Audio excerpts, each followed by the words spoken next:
നമ്മൾ ഈ ബോച്ചയുടെ പ്രശ്നവും ഹണി റോസിൻ്റെ പ്രശ്നവുമൊക്കെ ചർച്ച ചെയ്ത് ആവേശത്തിമിർപ്പിൽ ആറാടുമ്പോൾ തമിഴ്നാട്ടിലൊരു സംഭവം ഉണ്ടായി. അതാരും അത്രമേൽ ശ്രദ്ധിച്ചില്ല. ആ സംഭവം വേറൊന്നുമല്ല, എം.കെ. സ്റ്റാലിൻ എന്ന തമിഴ്നാട് മുഖ്യമന്ത്രി ഒരു ഇൻഡസ് വാലി സിവിലൈസേഷനിൽ ലഭ്യമായ ഒരു രേഖ അല്ലെങ്കിൽ അതിൻ്റെ ഒരു അവശിഷ്ടം അല്ലെങ്കിൽ അത്തരമൊരു ചരിത്രപുരാതനമായ രേഖ അത് ഒന്ന് വായിച്ച് വ്യാഖ്യാനിക്കുന്നതിന് 1 മില്യൺ രൂപ ഇനാമായി പ്രഖ്യാപിച്ചു. അതൊരു ചെറിയ തുകയല്ല. പക്ഷേ അത്തരമൊരു കാര്യം പ്രഖ്യാപിച്ചപ്പോൾ അത് വായിക്കുന്നതിനെ സംബന്ധിച്ചും അതിൻ്റെ രേഖകളെ സംബന്ധിച്ചുമൊക്കെ വലിയ അഭിപ്രായ വ്യത്യാസങ്ങൾ പല ഭാഗങ്ങളിൽ നിന്നും ഉണ്ടായി. എന്നാൽ ഇത്തരമൊരു രേഖ വായിച്ചെടുക്കേണ്ടത് തന്നെയാണ് എന്ന നിലപാടിൽ ഉറച്ചു നിൽക്കുകയാണ് പോരിന് പോരെന്നുള്ള രീതിയിൽ പോരാടാനുള്ള എല്ലാ കരുത്തും കഴിവും സാക്ഷാൽ ഇരട്ടച്ചങ്കുമുള്ള നമ്മുടെ എം.കെ. സ്റ്റാലിൻ. കാരണം ആ രേഖ ചില ചരിത്രങ്ങൾ അനാവരണം ചെയ്യും, ചില സത്യങ്ങൾ ലോകത്തോട് വിളിച്ചു പറയുകയും ചെയ്യും. അതുകൊണ്ട് തന്നെ ആ ദൗത്യം എത്രമേൽ പൂർത്തിയാകുമെന്നറിയില്ലെങ്കിലും അത് അവിടെ തന്നെ അവശേഷിക്കുന്നുണ്ട് എന്നുള്ളതാണ് അതിൻ്റെ ഒരു പ്രത്യേകത.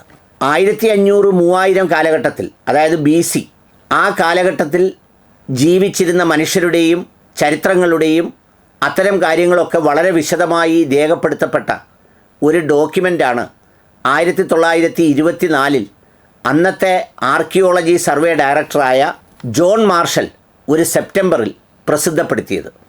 ആ ലഭിച്ച ഡോക്യുമെൻ്റ് സവിശേഷമായ ഒരു ലാംഗ്വേജിൽ ഒരു കാലത്തിൻ്റെ, ഒരു ദേശത്തിൻ്റെ, ഒരു നാടിൻ്റെ വസ്തുതാപരമായ ചരിത്രമാണ് രേഖപ്പെടുത്തിയിരിക്കുന്നതെന്നാണ് പറയപ്പെടുന്നത്. അതിൽ ഒരുപാട് കാര്യങ്ങൾ അടങ്ങിയിട്ടുണ്ട്. ഒരു കാലത്തെ അഫ്ഗാനിസ്ഥാനും പാകിസ്ഥാനും ഇന്ത്യയും ചൈനയും ഒക്കെ ചേരുന്ന ആ ഒരു പ്രദേശത്തിൻ്റെ സംസ്കൃതികളുടെയൊക്കെ അടയാളപ്പെടുത്തലുകൾ അതിലുണ്ട് എന്നാണ് പറയപ്പെടുന്നത്.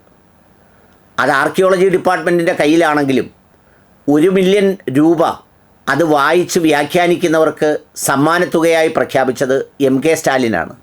അത് പറഞ്ഞപ്പോൾ എല്ലാവരും എന്താണിത്, ഇതിൻ്റെ ഒരു പ്രത്യേകത എന്താണ്, നമ്മുടെ നാട്ടിലൊക്കെ സാധാരണ സമ്മാന പദ്ധതി പ്രഖ്യാപിക്കുന്നത് പോലെ ഒരു സമ്മാന പദ്ധതിയായിട്ടാണ് എല്ലാവരും അതിനെ വിലയിരുത്തിയത്.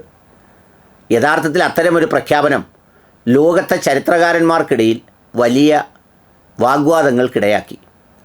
കാരണം എന്താണെന്ന് ചോദിച്ചാൽ, അത്രമേൽ പുരാതനമായ ഒരു സംസ്കൃതിയുടെ അടയാളങ്ങൾ എങ്ങനെയൊക്കെ ആയിരുന്നു എന്ന് പുറത്തു വരുന്നതിന് സഹായകരമായേക്കാവുന്ന ആ ഭാഷ അത് വായിച്ചെടുക്കാൻ കഴിയുന്നതല്ലെന്നും അതിലെ ചിത്രങ്ങൾ ഒന്നും നൽകുന്നില്ലെന്നുമാണ് ഒരു കൂട്ടർ അഭിപ്രായപ്പെട്ടത്. എന്നാൽ മറുവശത്തൊരു കൂട്ടം ചരിത്രകാരന്മാർ പറഞ്ഞു, അത് പഠിക്കേണ്ടതും മനസ്സിലാക്കേണ്ടതുമാണ്. പ്രത്യേകിച്ച് ഇത്രമേൽ വലിയ രീതിയിൽ പ്രലോഭിപ്പിക്കുന്ന ഒരു സമ്മാനം കൂടിയാണ് എം.കെ. സ്റ്റാലിൻ പ്രഖ്യാപിച്ചത്. എന്തുകൊണ്ടാണ് എം.കെ. സ്റ്റാലിൻ അത് പ്രഖ്യാപിച്ചതെന്ന് ചോദിച്ചാൽ, സൗത്ത് ഇന്ത്യയുടെ സംസ്കൃതിയും സംസ്കാരവും എങ്ങനെയായിരുന്നുവെന്നും അതൊരു പ്രോ ദ്രവീഡിയൻ സംസ്കാരമായിരുന്നുവെന്നും പിന്നീടാണ് ആര്യന്മാരും ബ്രാഹ്മണന്മാരുമൊക്കെ അതിൻ്റെ മേൽക്കോയ്മ പറഞ്ഞ് ഇവിടേക്ക് കടന്നു വന്നതെന്നും ആ ദ്രവീഡിയൻ സംസ്കാരത്തിൻ്റെ എല്ലാ രേഖകളും എല്ലാ വ്യാഖ്യാനങ്ങളും എല്ലാ അടയാളങ്ങളും അതിലുണ്ട് എന്ന ഉറച്ച ബോധ്യത്തിലാണ് അദ്ദേഹം അത് പ്രഖ്യാപിച്ചത്. കാരണം അത്തരമൊരു വായന ചിലപ്പോൾ ഇന്ത്യയുടെ ചരിത്രഗതിയിലെ തന്നെ നിർണായകമായ വെളിപ്പെടുത്തലുകളായി മാറാം. അതുകൊണ്ടാണ് ആ രേഖകൾ വായിക്കാനും വ്യാഖ്യാനിക്കാനും തയ്യാറായി വരുന്നവർക്ക് അത്രമേൽ വലിയൊരു തുക പ്രഖ്യാപിച്ചത്. എന്നാൽ യൂറോപ്യൻ ചരിത്രകാരന്മാരടക്കമുള്ളവർക്ക് അതങ്ങനെ വായിക്കണമെന്ന് നിർബന്ധമില്ലെന്ന് മാത്രമല്ല, അതൊക്കെ എന്തിന് എന്ന് പറയുന്ന ചോദ്യമാണ്. എന്നാൽ ഇദ്ദേഹത്തിൻ്റെ ഈ സമ്മാന പ്രഖ്യാപനം ശ്രീലങ്കയിലും അതോടൊപ്പം തന്നെ ഇതിൻ്റെ സമീപപ്രദേശത്തുള്ള ഏഷ്യൻ ഭൂപടത്തിലുമൊക്കെയുള്ള ധാരാളം ആളുകൾക്ക് ഒരു ചലഞ്ചിങ്ങായി മാറിയിട്ടുണ്ട്. ഇതിൻ്റെ വായനയിലൂടെ സമാന കാലഘട്ടത്തിൽ നിലവിലുണ്ടായിരുന്ന ഈജിപ്ഷ്യൻ, മെസപ്പൊട്ടാമിയൻ, ചൈനീസ് സംസ്കാരങ്ങളെക്കുറിച്ചൊക്കെയുള്ള വളരെ വിലയേറിയ രേഖകൾ പുറത്തു കിട്ടുമെന്നാണ് അറിയപ്പെടുന്നത്. ഇതിൽ മറ്റൊരു കൗതുകം കൂടിയുണ്ട്. ഇത്തരമൊരു ഗൗരവമായ വിഷയം ആ സംസ്ഥാനം കൈകാര്യം ചെയ്യുമ്പോൾ നമ്മളിവിടെ എന്തൊക്കെയാണ് പറഞ്ഞു കൂട്ടിയതെന്നൊരു ഓർമ്മപ്പെടുത്തൽ കൂടി ഒരു താരതമ്യത്തിന് കൗതുകകരമായിരിക്കും, രസകരമായിരിക്കും.